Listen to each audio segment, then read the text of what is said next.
Assalamualaikum warahmatullahi wabarakatuh.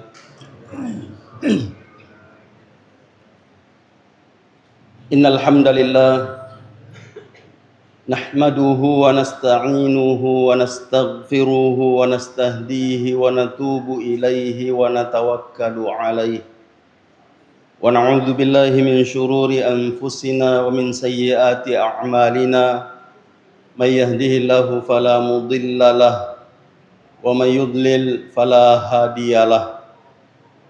Asyhadu an la ilaha illallah wa asyhadu anna Muhammadan abduhu wa rasuluh wa salawatullahi wa salamuhu alaihi wa ala alihi wa sahbihi wa man sara ala nahjihi wa iktafa atharihi wastanna bi sunnatihi wahtada bihadihi ila yaumiddin. Amma ba'du fa ya ibadallah wa ya amatallah, usikum wa iyaya awalan bitaqwallah faqad fazal muttaqun wa ahuthukum ala ta'atihi wa ta'ati rasulih la'allakum turhamun. Ma'asyiral muslimin wal muslimat, jamaah Isya yang semoga kita semua dirahmati oleh Allah Subhanahu wa taala.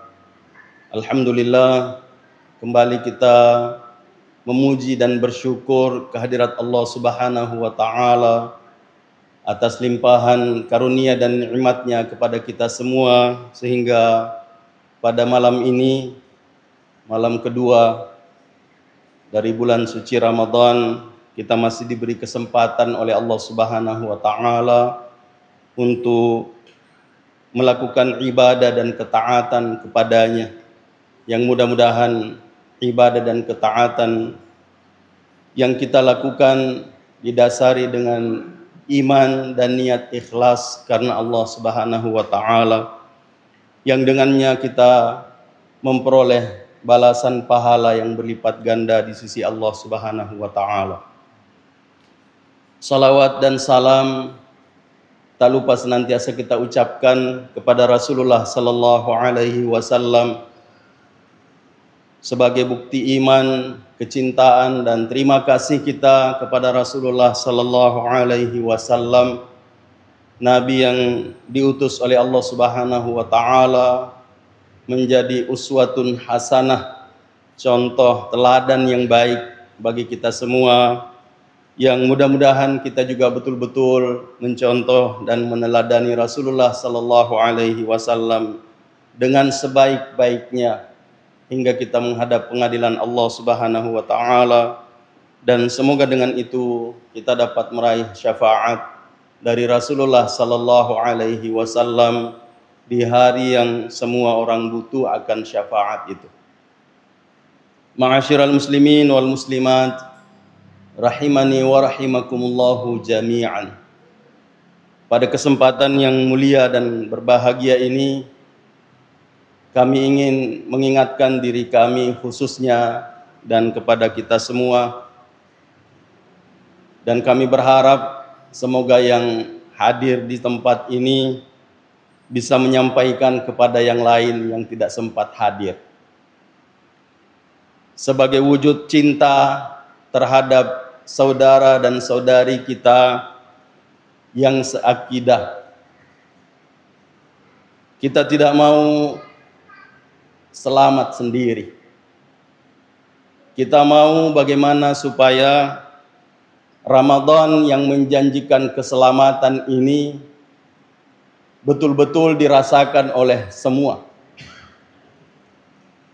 sehingga mudah-mudahan apa yang kita sampaikan ini menjadi pendorong buat kita dan buat saudara-saudari kita yang belum terdorong hatinya untuk melakukan ibadah dan ketaatan kepada Allah Subhanahu wa taala, yang seharusnya sebagai orang yang diseru oleh Allah Subhanahu wa taala dengan seruan panggilan sayang dari Allah Subhanahu wa taala.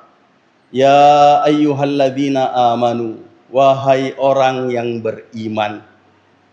Yang dipanggil adalah orang yang beriman. Sehingga kalau ada orang yang dipanggil dengan panggilan seperti ini dari Allah Subhanahu wa taala untuk melakukan apa yang diperintahkan oleh Allah Subhanahu wa taala dan menjauhi apa yang dilarang olehnya, lalu tidak terpanggil, maka dimanimbalik.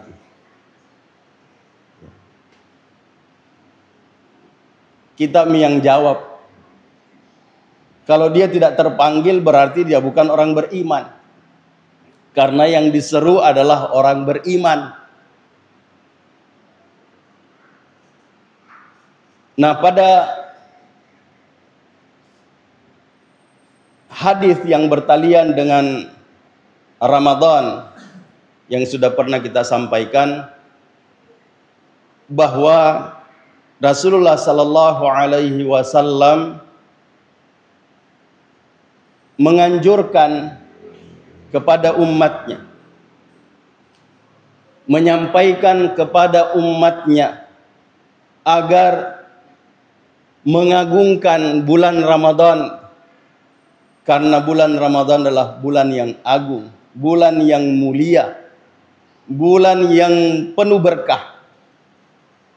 Sehingga jangan sampai kita yang mengaku beriman kepada Allah Subhanahu wa taala dan Rasulullah sallallahu alaihi wasallam serta semua yang diperintahkan oleh Allah dan Rasulnya untuk kita imani,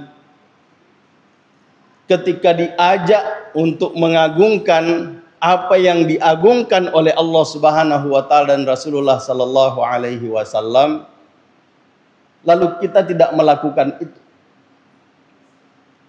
Salah satu bukti tidak mengagungkan Ramadan adalah ketika Allah Subhanahu wa taala mewajibkan puasa. Rasulullah sallallahu alaihi wasallam menyampaikan dalam hadis yang sahih bahwa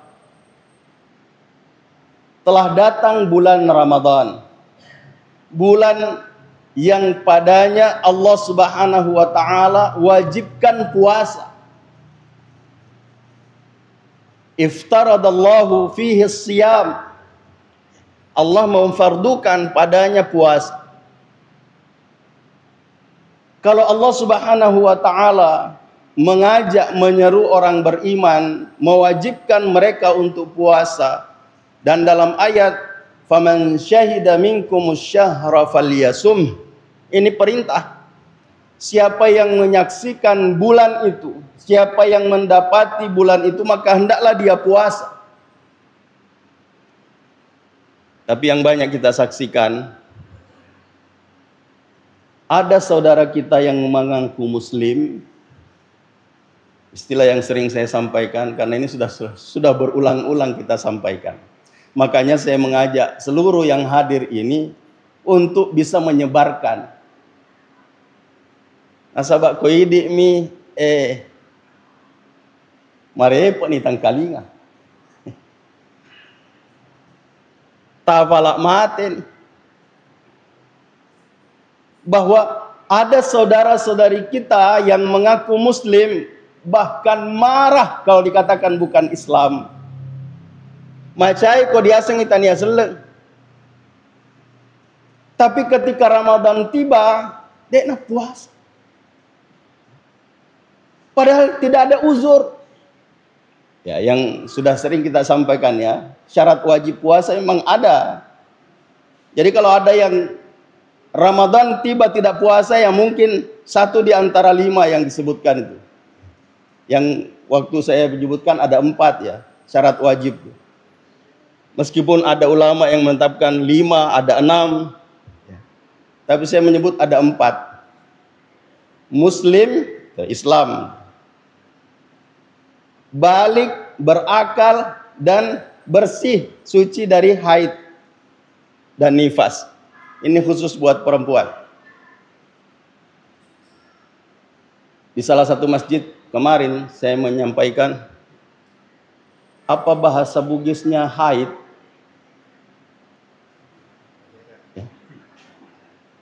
Macarepa. Ya, made mas sempatnya macarepa kak. Gitu. Jadi kong kata dek na sempajan, dek na puasa, ya, to masyaripa. Pasti masyai, kau diasing itu masyaripa. Masyai kau diasing itu tania selek, masyai kau diasing anak-anak mufa. Dek pana balle ke, masyai kau diasing dek na waras. Tahu bahasa kasar, tahu jangan, ya. Tapi kenyataannya masuk Ramadan, dia muslim, berakal, balik, suci dari hadas, tidak puasa. Artinya dia lebih parah dari yang 5 ini.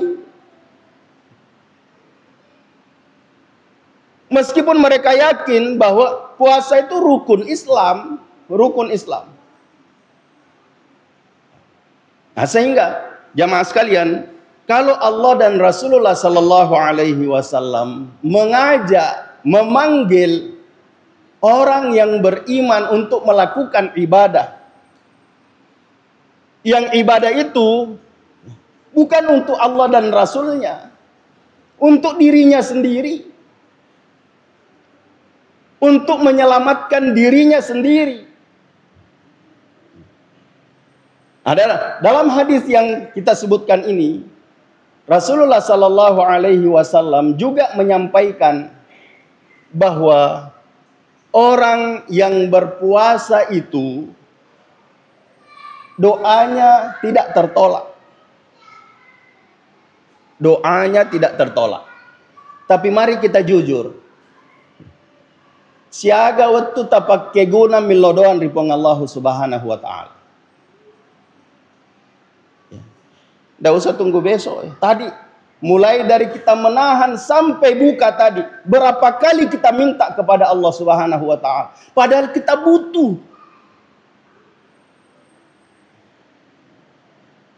Banyak sekali kebutuhan kita. Kenapa tidak minta kepada Allah Subhanahu wa taala? Padahal Nabi sallallahu alaihi wasallam dalam riwayat yang lain mengatakan bahwa salasatun la turaddu da'watuhu. Ada 3 golongan yang doanya tidak ditolak oleh Allah Subhanahu wa taala. Salah satunya adalah as-shaimu hatta yuftir. Ya. Ini ada redaksinya yang begini. As-shaim hatta yuftir. Ada redaksi lain, as-shaimu hina yuftir. Orang yang berpuasa sampai dia berbuka. Artinya kalau redaksi ini yang kita pakai, maka mulai dari kita menahan setelah terbit fajar sampai terbenam matahari, itu waktu berdoa. Panjangnya waktu yang diberikan oleh Allah Subhanahu wa taala untuk kita meminta, melaporkan segalanya kepada Allah Subhanahu wa taala. Tapi berapa yang kita gunakan?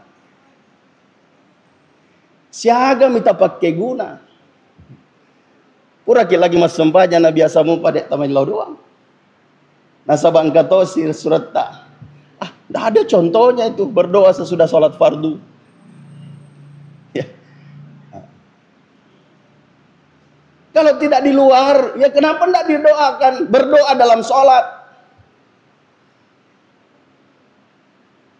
Yang kata Nabi sallallahu alaihi wasallam, aqrabu ma yakunul abdu ila rabbih wa huwa sajid.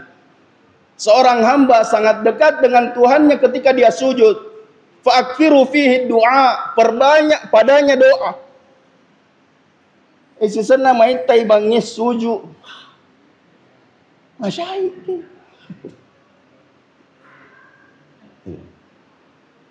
Masemen ni lo masemen. More ni na madoko. Pada kesempatan kita minta kepada Allah Subhanahu wa taala. Kita sangat dekat dengan Allah Subhanahu wa taala. Itu redaksi yang pertama. Yang kedua, as-shaimu hina yuftir. Orang yang puasa ketika dia berbuka. Mari kita jujur. Melodomo kiden waktu tak buka. Dia lupa. Ya, kita sibuk dengan piringnya orang. Padahal engkau butuh pennya diolota.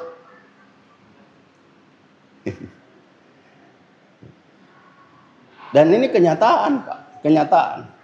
Bukan di sini maksud saya ya, di tempat lain. Di Masjid Nabawi saja orang begini. Ya. Saya pernah kesal di Masjid Nabawi itu. Karena sudah dibagikan di depan kita kurma, ada tamar, ada rutab, ya. Semua orang cari rutab gitu. Ya. Kurma mengkal.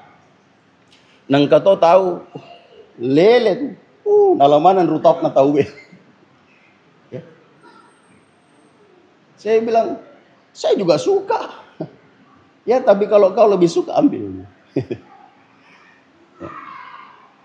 Saya kembali kepada bahwa terkadang kita lupa berzikir, lupa berdoa pada waktu doa itu diijabah oleh Allah Subhanahu wa taala. Yang kedua, kita yakin bahwa doa kita diijabah, mai gamupa sila surah seletak dek nai sengaga elok nai lau.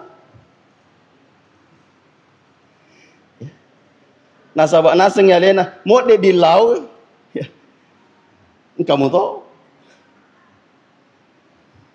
Padahal ada doa yang dimohonkan oleh Nabiullah Ibrahim alaihissalam yang sungguh sangat baik untuk kita munajahkan kepada Allah Subhanahu wa taala. Di hari-hari kita berpuasa, di waktu-waktu mustajabnya doa. Doa ini terdapat dalam surah Asy-Syu'ara kalau tidak salah. Asy-Syu'ara ayat 87. Wala tukhzini yauma yub'atsun. Ya Allah, jangan engkau hinakan aku ketika engkau bangkitkan mereka. Maksudnya di akhirat nanti ketika Allah Subhanahu wa taala membangkitkan semua manusia, di sana ada orang yang dihinakan oleh Allah Subhanahu wa taala. Sehingga beliau meminta, wala tukhzini yauma yub'atsun. Yauma la yanfa'u malun wala banun. Pada hari yang tidak bermanfaat lagi harta dan anak, illa man atallaha biqalbin salim, kecuali yang datang menghadap Allah Subhanahu wa taala dengan hati yang bersih. Kita jarang meminta kepada Allah Subhanahu wa taala ini. Jangan engkau hinakan aku. Kenapa? Karena mungkin ada di antara kita atau di antara saudara-saudari kita yang mengaku muslim yakin betul bahwa perbuatan-perbuatan baiknya itu sudah mengantarkan dirinya masuk surga. Padahal belum tentu. Belum tentu. Sudah kita sering sampaikan hadis. Saya ulangi lagi, ya. Bahwa ada orang dan bukan sedikit. Aqwam, kata Nabi sallallahu alaihi wasallam, la ya'tiyanna aqwamun yaumal qiyamah bihasanatin katsirah kajibali tihamah. Ada orang nanti di hari kiamat, kelompok, bukan satu dua orang, kaumnya lagi di jamak itu, aqwam, kelompok yang banyak, datang dengan membawa kebaikan yang sangat banyak. Digambarkan oleh Nabi sallallahu alaihi wasallam seperti gunung. Faja'alahu Allahu haba'an mansura. Tapi Allah menjadikannya laksana debu yang berterbangan. Dek gagamun. Pada saat Rasulullah menyampaikan ini, sahabat mengatakan, alaisu muslimin. Apakah mereka bukan orang Islam, wahai Rasulullah? Sehingga mereka tidak mendapatkan balasan dari amal kebaikan yang banyak itu. Nabi mengatakan, bala, hum muslimun. Mereka Islam. Yusalluna kama tusallun. Mereka sholat seperti kalian sholat. Di masjid kemarin saya mengatakan yang dihadapi Nabi Sallallahu Alaihi Wasallam ketika menyebutkan mereka sholat seperti sholatmu, bukan sholat umatnya yang akhir-akhir seperti kita sekarang. Umat yang ada di zaman Nabi, yang sholatnya bagaimana? Kalau nabinya saja sholatnya sampai bengkak betisnya, maka umatnya pasti lebih dari itu. Ya. Karena ada sahabat melihat Nabi Sallallahu Alaihi Wasallam dengan kesungguhannya beribadah, mengatakan pada dirinya, mana kita dibanding Nabi Sallallahu Alaihi Wasallam yang sudah dijamin dosa-dosanya diampuni, sudah dijamin surga untuknya. Sehingga ada di antara mereka mau sholat sepanjang malam, mau puasa sepanjang masa, tidak mau nikah. Ditegur oleh Nabi Sallallahu Alaihi Wasallam. Tapi kita melihat kesungguhan mereka. Ada yang mau menghatamkan Al-Quran setiap malam. Yang Nabi mengatakan, jangan, berat itu. Tapi dengan kesungguhannya dia melakukan. Wa yasumuna kama tasumun. Mereka puasa seperti kalian puasa. Ya, seperti yang kita sebutkan tadi. Bukan puasanya orang yang akhir-akhir seperti kita sekarang. Tapi puasa mereka ada yang puasa setiap hari. Ada yang puasa setiap hari. Ada yang tidak mau terhalangi dengan makannya untuk berzikir pada Allah Subhanahu wa taala. Keluar biasaan. Kita selalu mengatakan ajakmu nama pokoro. Nggak usah lah yang begini ini. Yang biasa-biasa saja. Nabi juga melarang kok. Itu yang selalu kita ucapkan. Wa yatasaddaqun kama tatasaddaqun. Mereka juga bersedekah seperti kalian bersedekah. Bagaimana sedekah para sahabat? Saya mengulangi di sini bahwa Umar bin Khattab radhiyallahu anhu pernah mengatakan pada dirinya, sekarang saya akan mengalahkan Abu Bakar. Lalu dia datang dengan separuh hartanya menghadap Nabi Sallallahu Alaihi Wasallam. Diserahkan 50%. Ini ajak muana 50, 2,5%. Seke. Nah biasa mupa dibaca lain, seke. Kan kalau lontara sama itu tulisannya. Seke na seke.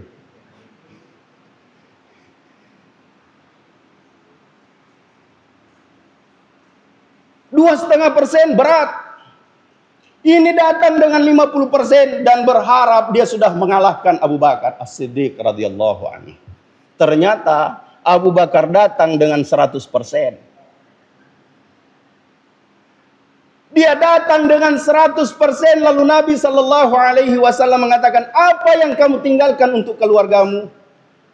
Beliau menjawab, saya meninggalkan Allah dan Rasulnya untuk mereka. Gampang difaul. Tapi susah itu. Itu pun Abu Bakar As-Siddiq radhiyallahu anhu ketika minta diajari doa oleh Nabi sallallahu alaihi wasallam.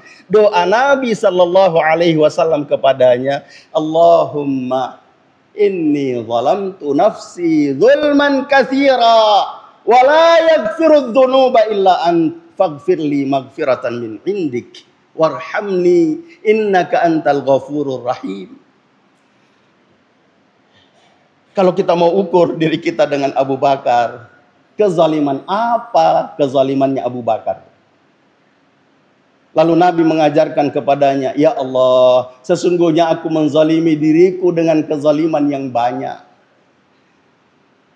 Dan tidak ada yang mengampuni dosa kecuali Engkau ya Allah. Maka ampunilah aku dengan pengampunan dari sisimu. Rahmati aku. Padahal Abu Bakar, untuk kesekian kalinya kita ingatkan juga bahwa ketika Nabi Shallallahu Alaihi Wasallam mengatakan siapa yang salat berjamaah hari ini, Abu Bakar acungkan tangan. Siapa yang puasa hari ini, Abu Bakar acungkan tangan. Siapa yang bersedekah hari ini, Abu Bakar angkat tangan. Siapa yang menjenguk orang sakit, Abu Bakar angkat tangan. Siapa yang mengantar jenazah, Abu Bakar angkat tangan. Semua yang disebutkan oleh Nabi Shallallahu Alaihi Wasallam dilakukan oleh Abu Bakar. Tapi ketika Nabi diminta mengajarkan kepadanya doa, doanya adalah, ya Allah, aku banyak menzalimi diriku. Saya kembali kepada sedekah tadi. Mereka bersedekah seperti sedekahmu, seperti kamu bersedekah. Lalu kenapa Allah Subhanahu wa taala menjadikannya haba'an mansura? Laksana debu yang berterbangan. Kata Nabi sallallahu alaihi wasallam, penyebabnya adalah idza takhawwala bil muharramatin tahakuha. Kalau dia berhadapan menyendiri dengan sesuatu yang diharamkan oleh Allah Subhanahu wa taala, dia kerjakan. Kona sengya lena dek gagam mitai, dek to gagam misenga. Berhadapan dengan sesuatu yang diharamkan oleh Allah Subhanahu wa taala. Na isa makadana tiap pong Allah taala na pugau.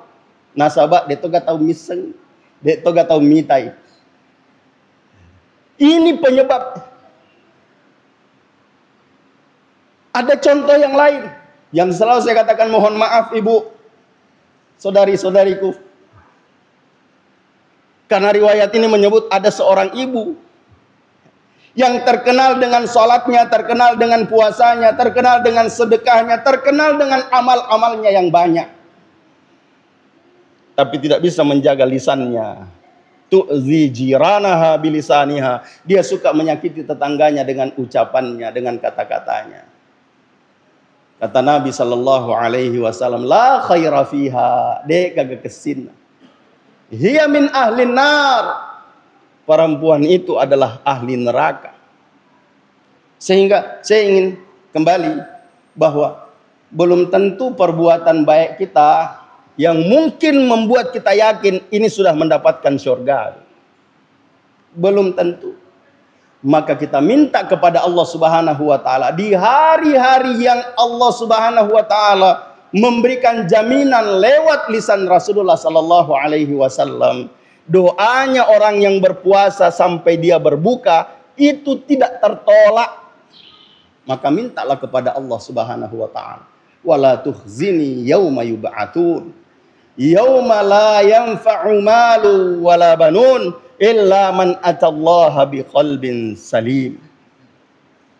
Di mana pada hari itu wa uzlifatil jannatu lil muttaqin.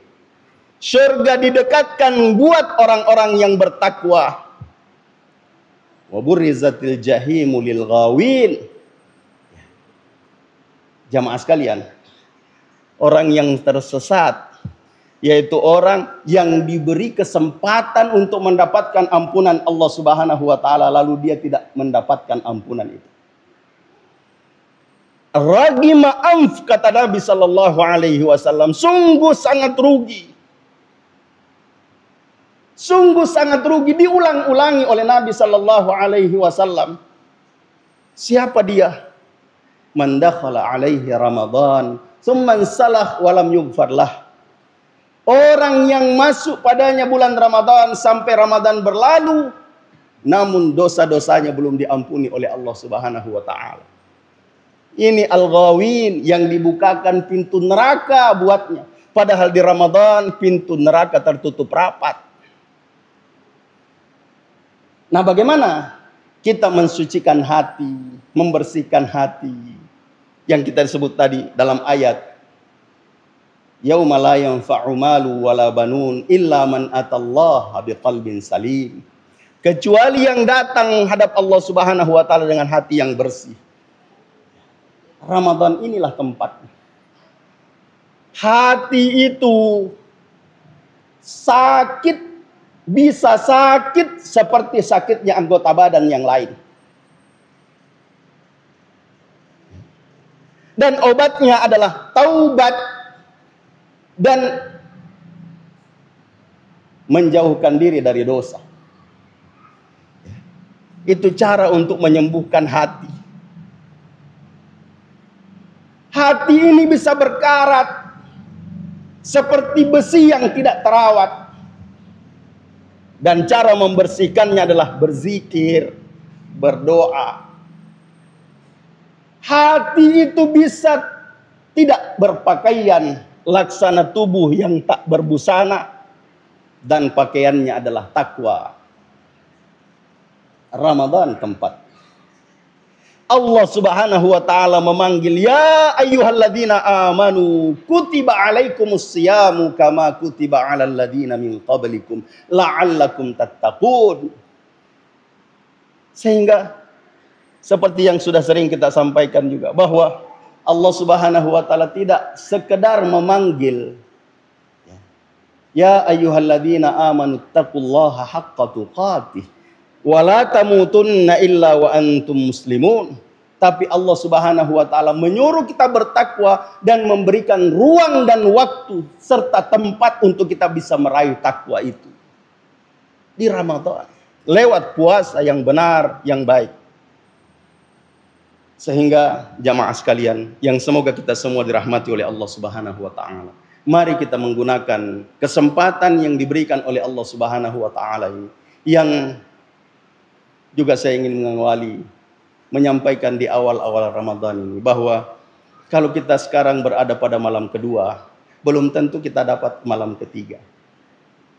Seperti saudara kita, mungkin ada yang lewat kemarin. Saya kemarin mau ke rumah Pak Sekretaris, karena ada WhatsApp dari beliau. Bahkan ditelepon, Ustadz, ada kurma di rumah, tolong dijemput kalau ada yang bisa. Kebetulan saya lewat sana, ternyata ada portal. Tidak boleh masuk, ada bendera putih. Dan saya melihat dari jauh, oh ada tenda. Itu sehari sebelum Ramadan. Saya berhusnudzon kepada almarhum bahwa dia juga berharap dapat Ramadan. Dia juga ingin beribadah di Ramadan, tapi Allah Subhanahu wa taala berkehendak lain. Alhamdulillah kita diberi kesempatan berRamadan. Alhamdulillah. Kita meminta waballighna Ramadan. Sampaikan kami dengan bulan Ramadan. Pada bulan Ramadan, alhamdulillahilladzi ballaghana syahra Ramadan. Segala puji bagi Allah yang telah menyampaikan kita pada bulan Ramadan. Lalu apa yang kita lakukan? Setelah kita dipertemukan oleh Allah Subhanahu wa taala dengan bulan Ramadan, apakah kita melewatkan begitu saja waktu dan kesempatan yang luar biasa ini? Mulai dari terbit fajar sampai terbenam matahari, doa kita tidak tertolak. Gunakan dengan sebaik-baiknya. Kita memohon dan meminta kepada Allah Subhanahu wa taala. Jamaah sekalian, yang semoga kita semua dirahmati oleh Allah Subhanahu wa taala. Mudah-mudahan apa yang kita sampaikan ini menjadi pendorong buat kita untuk senantiasa menggunakan kesempatan yang diberikan oleh Allah Subhanahu wa taala, sehingga waktu dan kesempatan itu tidak berlalu begitu saja, yang akhirnya membuat kita menyesal kalau kita tidak menggunakan dengan sebaik-baiknya. Ja'alani Allah wa iyyakum minal amilina wal faizin wa adkhalani wa iyyakum bil jannati wan na'imil muqim. Aqulu qawli hadza wa astaghfirullahal azim li wa lakum wa lisairil muslimina wal muslimati min kulli dhanb. Fa ya fawzal mustaghfirin wa ya najatat taibin. Subhanakallahumma wa bihamdik asyhadu an la ilaha illa ant astaghfiruka wa atubu ilaik. Hadanallahu wa iyyakum ajma'in wal 'afwu minkum. Wassalamualaikum warahmatullahi wabarakatuh.